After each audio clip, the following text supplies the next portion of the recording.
going on, everyone? It's your guy, Cole Jackson, back with another episode of the What the Flock Postgame Show. We'll be giving you instant analysis and a breakdown of the Ravens crushing, yet again, 31-30 loss. Another 1 point loss when they go for two after tying, almost tying it up.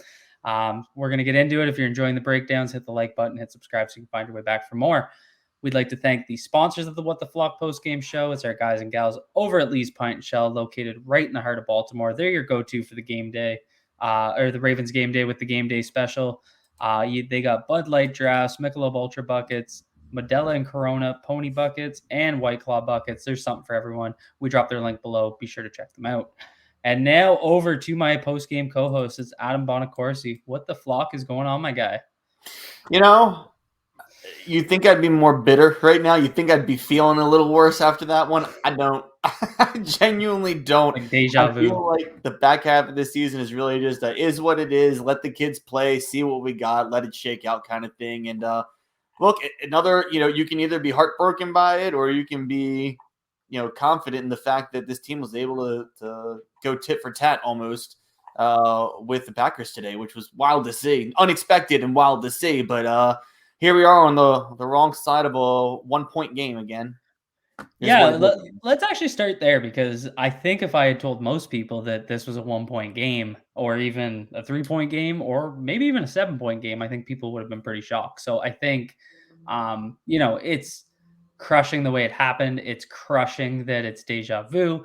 It's another close loss, being decided in the last minute. It's been a tough, long season. I know everyone's getting fatigued of it. But the fact that they hung in there with the Packers at all, given the context of literally, and they lost Tavon Young in the game. So, I mean, they're down the top 4 corners in this game. They got guys I've never heard of playing corner. It's injury after injury. And now, the COVID situation came in and hit them late with the positive this morning of Jimmy Smith, which I think would have been a nice little boost. Someone that could maybe work on Smith, especially down in the red zone. It's just unfortunate. But I feel good. I tweeted when they were down 15 or 14. I tweeted, the fact that they're even in this, I'm happy with how they played, and that was before the back-to-back touchdown drives. So I mean, kudos to them for getting back in it. Yeah, absolutely. I'll tell you, if I kind of on that same vein, if I said, hey, 5 touchdown passes today were thrown in this game, I guarantee the majority of people would have said Aaron Rodgers threw 5 touchdown passes in this game. So Tyler Huntley, on the ground and through the air, was effective today. And yeah, he had a couple miscues and misfires, and they came at some pretty crucial times. But look, it is what it is. You're talking about an undrafted second-year player who has 4 starts to his name now, or 3 starts in a couple games otherwise where he's kind of come in relief. And the fact that he's stepping in here and looks better than a lot of these first-round rookies have looked in the last 2 years is wild. So, I mean, if you want to lament and gripe and kick rocks and be upset about this whole thing, go ahead. But I'm like, man, the Ravens have the best QB2 in the NFL right now. Absolutely. I've never felt more confident in a backup quarterback situation that I can remember in Baltimore for quite some time. I'm sure I'll get trashed for that back for when Lamar was backing up Flacco, or vice versa in that same season back then. But you get my point. My point is, in a stable QB room, I feel very confident about this tandem moving forward as long as we can keep Snoop around. And kudos to him for another great showing today. Absolutely. And great performance by John Harbaugh. I know people are going to be all over the coaching decisions. I mean, they came into this knowing the situation. They knew the Packers were going to move the ball. They weren't going to win this game with field goals. It's just the reality of the situation. I know people are going to be upset about the different 4th down decisions. People are going to be upset about the 2 point. We're going to actually start with the 2 point here. I actually like the call. And I mean, look at what Rodgers was just doing to the secondary. Did you have any faith that they might not get into field goal range there? Mason Crosby's been kind of crappy lately, but he's still, he's got a good reputation. He can kick the ball. It was only 48 seconds. Is 48 seconds too much time? With this secondary, it's just like, it wasn't that crazy to me. I think that Harbaugh all game tipped his hand about what he felt about his defense, which is no fault of his own. You have to know what you're coaching, and the very fact of being prepared to make those aggressive calls and help them out by trying to score points. Like I said, you kick a couple field goals while they're scoring touchdowns, it becomes a blowout right away. Yeah. So I liked it. I liked the aggressiveness.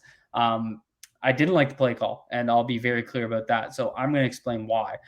Yes, I saw Hollywood Brown break open at the top. Listen, I don't like rollouts in the red zone at all. I especially don't like rollouts on the goal line. And there's a very clear reason why. It's because you cut the field in half, but you also force the defense to immediately read the quarterback and roll to you, which eliminates all possibility of a quarterback using his legs. Like, when have we ever seen a rollout pass that ends in a quarterback rushing touchdown? And, look what just happened when Huntley scored the touchdown. They spread it out. Huntley saw his crease. He took it. He runs it in. So I just, as a general rule of thumb, I do not like rollouts on the goal line. So that's number one. Number Sound two, reasoning. when I run that rollout and I purposely put my tight end out at the boundary wide receiver spot, and then I'm running a rollout and he's just running a stick route, where do you think I'm throwing the ball? The flag. So it's just that play to me was let's get Andrews to go win it for us, because that's what he's been doing all game. So I get it. You're upset. He's rolling. He didn't look back to read to Hollywood. I'd love to see how it's drawn up in the playbook. I already know where the number one read is. It's on Andrews. You're throwing that ball. It's a comeback route or a curl or whatever you want to call it. He's trying to throw an anticipatory breaking route. So he's not reading over to Brown or over to Hollywood, then back to Andrews. He's basically running that rollout. And if there's a chance that he's going to break open, he's going to throw the ball. So I'm not sure you could say it was the right play, but the wrong read. I don't know how many quarterbacks are going to be reading that. It looked like he was throwing a ball to Andrews for the win. Yeah, and I don't disagree with you there. And kind of to your point, well, on the same note, I guess, obviously completely different scenario situation. The first drive of the game on fourth and goal from the 3. And Huntley did roll to the right. Now, I think that was because he was trying to get up the gut, and that kind of collapsed on him real quick. At least that's what it looked like to me. But he rolled to the right on that same play there, and that was ineffective too. So when you have two crucial plays down at the goal line where you need to get into the end zone, and you see your quarterback do the exact same thing twice, and it doesn't seem to pan out, it can be a bit frustrating. But actually, now you think about it, go back to the Lamar Jackson end of the game play. And obviously he didn't roll out, but it was to the right. Everything's to the right with this offense, it seems, when you get into these crucial goal-to-go type situations down there. But I'm that mad. Yeah, I can see, based on your justification, why the play doesn't make sense there. I wanted them to go for 2, right? Selfishly, I wanted them to go for 2 because you gave Aaron Rodgers entirely too much time. And to no fault of their own, you take what's given to you there. And Huntley had easy 6. But you gave Rodgers a lot of time to go down and score. So it was either put up the extra point, tie it up, and give Aaron Rodgers 45 seconds to go down and score, or put up 2 and give Aaron Rodgers 45 seconds to go. Like, in 2 out of 3 scenarios, Green Bay has a very good chance of still winning this game, but your best chance to win is not going to be overtime, where you're relying on a coin toss realistically. It's going for 2 in that scenario. So I have no problem with the play call at all. I have no problem going for it. And again, this team is lacking in so many places right now. How can you be mad? This is not a team that was, 10-3 or whatever, they may be right now, a high guaranteed 1 seed in this, and everybody's help. You're in shambles right now on both sides of the ball. Right now, it's just about, fighting like hell and going to screw some shit up. I mean, like, that's kind of how I look at this team right now, is just go in there and make a mess of things and see if you can't squeak out a win or 2 along the way with the bodies you have left. So I genuinely am not mad. I hope that these situations, if they arise in the last 3 games here this season, keep going for it. I have no problem with it at this point in time. I'm just here to have some fun. Yeah, and let's shift into perfectly well said. I agree with pretty much all the points. Let's shift into Huntley, because that's the big discussion on offense. Like, he was the definition of take what the defense gives you. He was the definition of decisiveness. I thought he played a heck of a game. It's funny too, because I mean, we talked about it for weeks and weeks about kind of why Lamar Jackson was struggling and the hero ball and the indecisiveness and the lack of trust. And you just see Huntley basically answer all of those criticisms with his own play, and I think that's been very telling. A lot of people are always talking about like why don't we throw it to slant routes? And I mean, people don't realize how many times one of those routes exists on these plays. It just doesn't get targeted, so you don't really pay attention to it. And Mhm. Huntley has done a really good job of reading the defense right off the snap and making quick decisions. And it's led to, I mean, Hollywood had 10 catches for 42 yards, like a 4.2 average. That's absurd. But he kept checking it down and he was just kind of taking it. And I think what that resulted in was a little bit more efficiency in the sense of what third downs look like. How many times did we get to like 3rd and 5, 3rd and 4, more Third, manageable situations than 3rd and 9, 3rd and 8, like the ones that absolutely. it felt like we were seeing for weeks and weeks and weeks. And it's really about, you know, that check down game, trying to get it, the run game did come out a little bit, and I think that made a big difference. And we'll talk about that when we talk about the O line a little bit. But you know, I think he just played an efficient game. I thought he answered the criticisms Lamar Jackson was getting, which was very interesting to see. No, and I don't disagree with you. And all right, so I'm going to say this now, and then we'll just kind of get into this whole thing here, and I'll give you my 2 cents on Huntley. I'm going to tell you exactly what is going to happen within the fan base. I almost want to say if Lamar misses one more game and they play Huntley one more week and he does well, but I can almost say it's going to happen now to some capacity. It'll be a little louder if Huntley gets one more start here. You're going to hear a lot of echoing of the, and again, slightly different scenario, Kirk Cousins RG3 situation.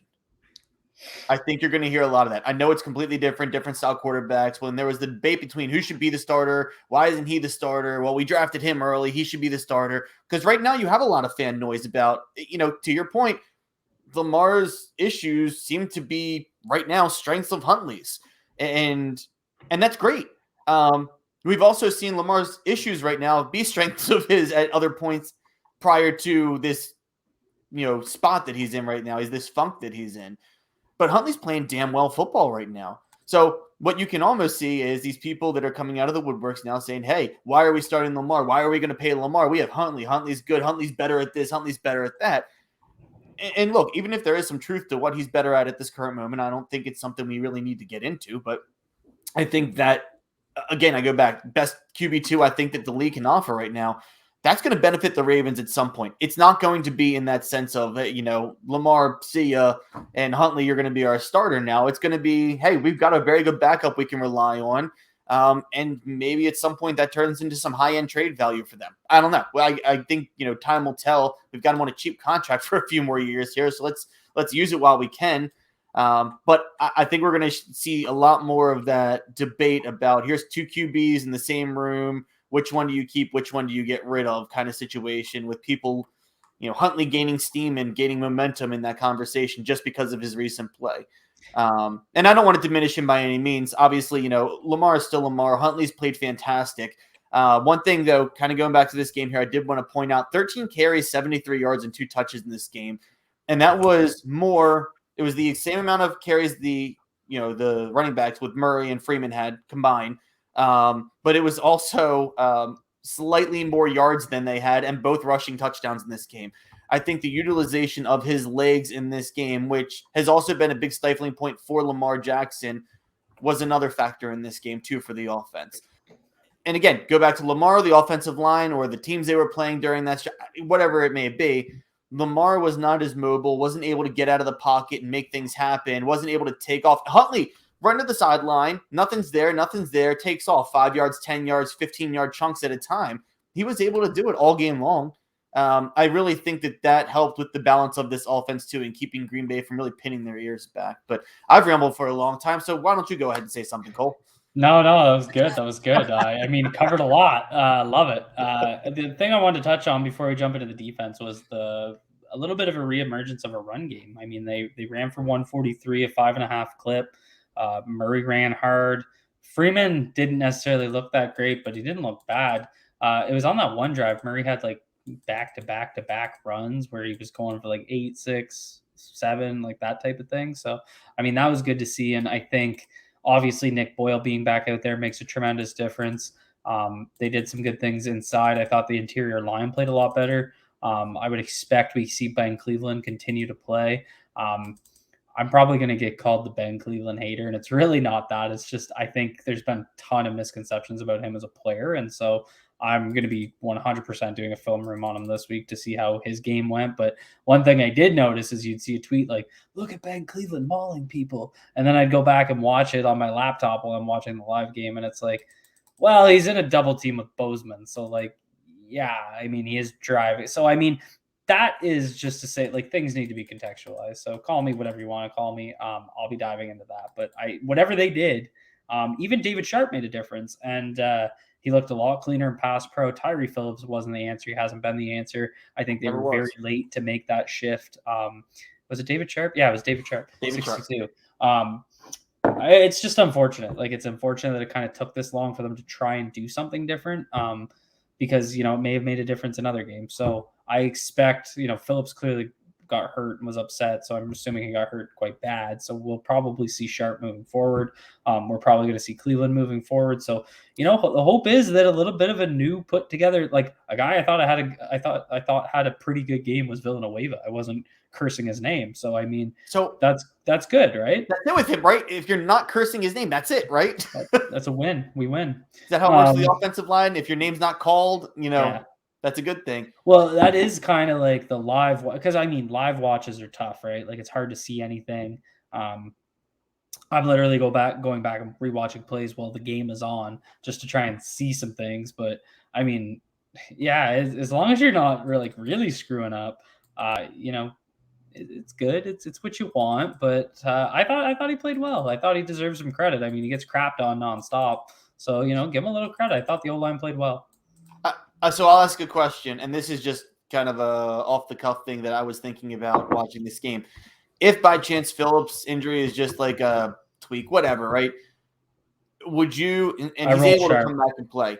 I would keep Sharpe outside. Would you consider moving Phillips actually back into guard where he belongs, or just let him be the swing guy? I think you got to roll Cleveland, and so again, I've been the Phillips over Cleveland guy, left guard. That's been me since training camp. So I mean, but my thinking here is this season is not going the way the Ravens expected it to go. Right. They're going to fight for the division. Like, that's the crazy thing about all of this. They're going to fight with the Bengals next week for the division. Essentially, I mean, they still got to beat Pittsburgh and beat the Rams. But next week is like, if they lose that game, like, the hope pretty much sinks. So, it's not that they're not playing for anything and they're just kind of throwing in the towel, going to give the kids a shot. It's not that. It's just, it gives you a chance to give Ben Cleveland, who, got hurt, worked his way back. It gives you a chance to get some film on him and kind of see what he has. And I think that's valuable evaluation time, because they are going to have some big decisions to make with how many draft picks they have this year. 10 going into the draft, probably going to, trade back a couple times, get more. So they have some decisions to make with what they have at left guard. So if it's me, I leave him out there, get him the development time. I don't think the difference between Phillips and Cleveland is high enough and I think Phillips has a really high ceiling, but I think when you move him back inside, which I do expect him to be there at camp next year, after they get some competent tackles so that he doesn't have to be a tackle. I think his ceiling is really high, but right now, we saw it last year when he was moving around, sliding inside, outside. His technique was jeopardized. He had a tough time shifting things. I don't think he's the most natural football player. I roll with Cleveland. Give him the development time. Give us a look at him. It's not going to be a big enough difference that you're not putting you're putting out some crap player just for the sake of getting film on him. You know what I mean? Right. So that would be my decision. Yeah. Yep, that's fair. That's fair. Just curious how you saw that going. But yeah, I guess at that point you get game tape on basically everybody who's made their way through the door at the and that's the thing about Cleveland, or about Phillips. Sorry, I think his ceiling's a lot higher than people think as a guard. I think he just leaves a bad taste in people's mouth because of what's happened at tackle. Like, he's just not it, and he hasn't been it. We knew it last year. The reality is they just didn't draft well enough to get someone in there so that he could just focus on being a guard. I think people forget he started week 1 at left guard. That he was the week And hasn't 1 played a starter. snap there since. Yeah, and he Hasn't got played a snap hurt. there since. So it's just like, what if he doesn't get hurt there? Is he still the left guard? Is he locking it down? Is he developing? Like, it's just crazy what a difference that injury made. Yeah, injury in depth, but it's what it is. And so I think you have a little read about some upcoming events. Is that true, my friend? Yep. So obviously at this point, we're a certain number of days away from Christmas. 6. My math's just not there today. So, and obviously 6 days from Christmas means just a few more than that away from New Year's Eve. Don't ask me to do math twice in the same segment, but with New Year's Eve around the corner, definitely want to invite everybody to check out the options you've got from Lee's. And that would be both Lee's Pint and Shell downtown in Canton or Tiki Lee's down there right off 702. So you can go one of two ways, right? You can go for $99 down to Pint and Shell down in Canton, and that's an exclusive, 100 tickets available type situation where it's a little more intimate. Or you can go over to Tiki Lee's and, 69 up there, a little bit less, nice cost. But we'll go ahead and do pretty much the same thing, right? We're going to have a big party. DJ is going to be out there. Hors d'oeuvres, drinks, midnight champagne toast, all the little photo props you could possibly want while you're holding up your camera all night long, taking pictures and putting it on Instagram and tagging Lee's because that's the right thing to do. But you got a couple options there. And now we've got a little bit of a dinner menu, or a hors d'oeuvre menu, should I say. And I'm literally phone reading this one as I go, so slight apologies. Seared scallops, shrimp cocktail, coconut shrimp, lamb chops, freshly shucked oysters, of course, fried oysters, of course, and grilled oysters, of course. And then the martini open bar with a champagne toast, as mentioned, and everything else that you would be doing on New Year's Eve. So that's definitely something I think you guys need to go check out over at Lee's Pint and Shell or over at Tiki Lee's as a means to celebrate ringing in 2022. And then I'm also going to throw one more out there for you guys. It's a little more on a personal note. The espresso martini, if you get a chance to go down there, and it sounds like beer and whiskey and bourbon, espresso martini. That's all I'm going to say. It is phenomenal. They're selling like crazy down there at Pint. Go down there and grab an espresso martini and tell them that What the Flock sent you. Love it. Love it. And let's jump right into the defense. Obviously, like we said, a lot of absences there. I mean, when you're playing without your entire secondary, that includes like every day one starter. When Young came out, like that was all 5 of your kind of nickel formation starters. You're now out of the. It was just crazy. Like I was kind of like, it's just surreal. And then you kind of see people like on the timeline yelling about Robert Jackson and Kevin Seymour. And it's like, half of us have to Google who the hell these guys are. Like, what are you guys so upset about? Like, it's funny too, because my dad's name is Robert. So my dad's name is Rob Jackson. Robert Jackson. We got Robert Jackson out there shit in the bed at corner. So thanks, Pops. So I kept getting a kick out of that. But and then there's people being upset about the Adams touchdown. Listen, the Ravens play sides. They've kind of always played sides. There's a guy like Humphrey that moves around because, he's a top 5 cornerback in the league.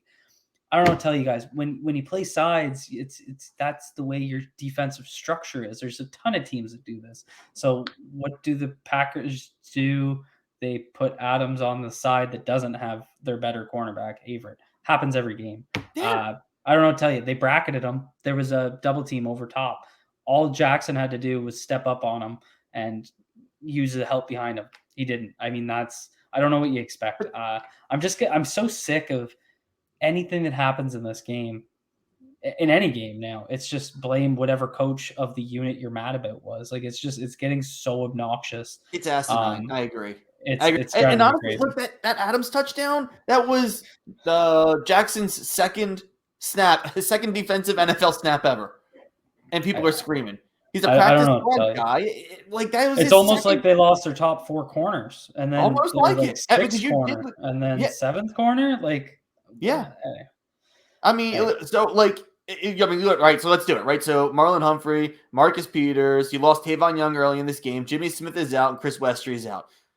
All 5 of those guys easily, and I'm not saying easily make the play, but easily give you a better shot at that play than Robert Jackson does. Than really anybody on the field in that game who's playing corner out there. So that's kind of the thing, right? Can we be mad? All right, so like they just held Green Bay to, and I say held to 31 points, but Green Bay's been lighting up teams the last 3 weeks, and Ravens held them to the least points they've scored in a month. I know that sounds pretty stupid to say, but given the secondary issues right now, they didn't do terrible. I don't know. It was expected, I guess. So I think the results met my expectations and maybe slightly exceeded them. But I would almost say that Rodgers probably missed more passes on his own or due to pressure than these corners made plays. Again, expected, but and not that I'm going to dive back into this whole going for two at the end of the game. They said Green Bay settled for that field goal because Rodgers just missed the touch on his pass to Lazard there in the end zone at their last drive, or else that game's not even close, right? Then you're taking the extra point and you have to onside kicking all that crap. But those are the kind of plays, right? Rodgers barely misses a play. It happened a couple times in that game. I don't know. I'm just not mad at the corners, right? I'm not. I didn't have expectations for them to do anything more than what they did. Yeah, and then on the D line, they're missing Campbell. I thought Matabike had a monster game. He looked really good. It's kind of what you want to see as we're ending out his sophomore year. We got to hope for a junior bump because I'm assuming Campbell's probably gone this year. That interior pressure role is going to be, up for grabs for Matabike. So, the more we can see out of him moving forward, that's good. So I thought that was positive. I thought Broderick Washington had a pretty good game. I mean, the run game wasn't overly effective. I thought the front seven played well. It was just they spread out 5 wide often. They wanted to pick on the secondary. I thought they did okay. Like they allowed 31 points. I get it, but I just didn't. It was gonna be, if the Ravens had a shot, they needed 2 things. They needed to be a shootout. I don't think that's surprising to anyone. And I mean, they went punch for punch with them all through the first half and then came back at the end. And they needed a little bit of luck. And the reality is the Packers got the luck. 2 big penalties that I think really screwed the Ravens. The first was the roughing the passer where Owe got held. That's a 25-yard penalty differential. Yeah. If they call the hold, maybe we don't, I guess technically he could have gotten the hold call and the roughing the passer. So that you have to factor that in. But anyway, yeah. I mean, maybe if he gets held, sees the flag go up, he doesn't hit. I don't know. Either way, huge difference. Roughing the passer screwed them. Owe was very clearly held, so that's one. And number 2 was defensive pass interference that even the commentator team didn't know what to say. It would seem more. It was just baffling. It just wasn't a penalty. There's nothing more to say. No, you heard that. So Joe Buck started defending it, right? So the defense of it became, but you've got to know. I don't know. How do you got to know? Because Rodgers threw the ball, you should just know that that's going to get called? How does that work? So it was ticky-tacky. It was ticky-tacky. It should not have been called. And quite frankly, on the ensuing Ravens drive after that touchdown drive, and I think that was the Aaron Jones wide open rub on the very next play, I think it was. But the next Ravens drive, there was 2 blatant comparatively, should I say, and they were completely let go. And it was like, man, you feel that frustration start to bubble up again. It seems to be happening more often than not. And I'm sure other teams say the same thing. Other fan bases say the same thing. But you start to see these calls being made that are just not there, not justifiable. And then you see, obviously, against your own team, you're like, well, where is that? Why is this not being called evenly on both sides of the ball? And I don't think there's a big conspiracy theory behind it. I think it's just uneven officiating going on in these games, and it's almost like oh crap, we missed that one, we'll tighten down on it, and then they start making the calls, or vice versa. We're overcalling this, we'll loosen up on it, now we're not calling it, it just happens to favor one more than the other, whatever it may be. But I agree with you. And real quick, to kind of touch on the running game for Green Bay in this game, Aaron Jones, 13 carries, 58 yards in that game. I mean, look, that's not bad. Right, if you're holding Aaron Jones to 58 yards on 13 carries, and one was like 11-yard break. So otherwise, you did a damn fine job on him. Dylan, that's exactly my point. They handled the run game. The D-line played pretty well. Front seven, I thought, played well. Secondary got picked apart because they had my dad out there playing quarterback. Well, and look, they bounced it. Green Bay wasn't Green Bay could have absolutely, Rodgers could have thrown it 50 times in that game. They had 31 pass attempts and 25 carries. It was a pretty damn even, It was a weird play. I thought the play calling was kind of weird. To be honest, I was surprised early how often they were trying to run the ball, but I mean, maybe they're just, trying to establish the run and then build play action out of that. How hard is that to defend? So, I mean, it's not, I guess, that weird, but when I looked at the end and I saw the run calls, I was like, oh, kind of weird when you got, basically the entire secondary out of the game. But let's wrap up on one more note. We have to pick the Lee's Pint and Shell player of the game. Adam, who are you going with in this one? God damn it. I don't want to take the easy one, right? So the easy one here is obviously Tyler Huntley with 4 total. See, I don't think it is. Okay, you go, and then I'll go with someone else. You go. All right, cool. Because I have a feeling who you're going with. I felt like there was 2 pretty clear guys in this game. So I'll go Tyler Huntley then. Tyler Huntley is my player of the game here. 215 passing yards and 2 passing touchdowns. He had the 2 rushing touchdowns with 73 yards to go with that, and brought us within a point of beating Green Bay, who is the top team in the NFC right now. So attaboy Snoop.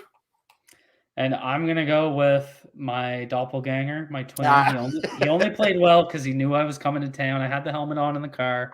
Mark Andrews. I mean, it was funny. Ryan Mink tweeted out that I think it was like after Kelsey's game on Thursday, Andrews needed like 160 yards or something to be the top receiving tight end in the league. And then he goes off for 136, 2 touchdowns.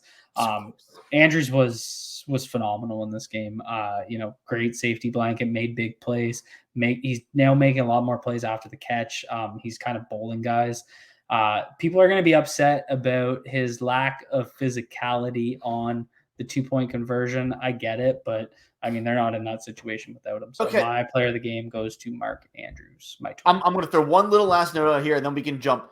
Did Andrews slip on that 2-point conversion? Because when they show the slow, it looked like his back foot slipped when he tried to make that cut. I got to go back and watch it because I think I'm going to actually do a film room on it because everyone's talking about it. So, I mean, I'm going to go back and look because – like I said, Hollywood's wide open, but I'm telling you, what I need to see and what we're going to look at in the film room in about half an hour is where's the position of the corner relative to when Huntley throws the ball and what's Andrews' route, because I need to see it all. But, let's get into it. Let's break it all down in the film room.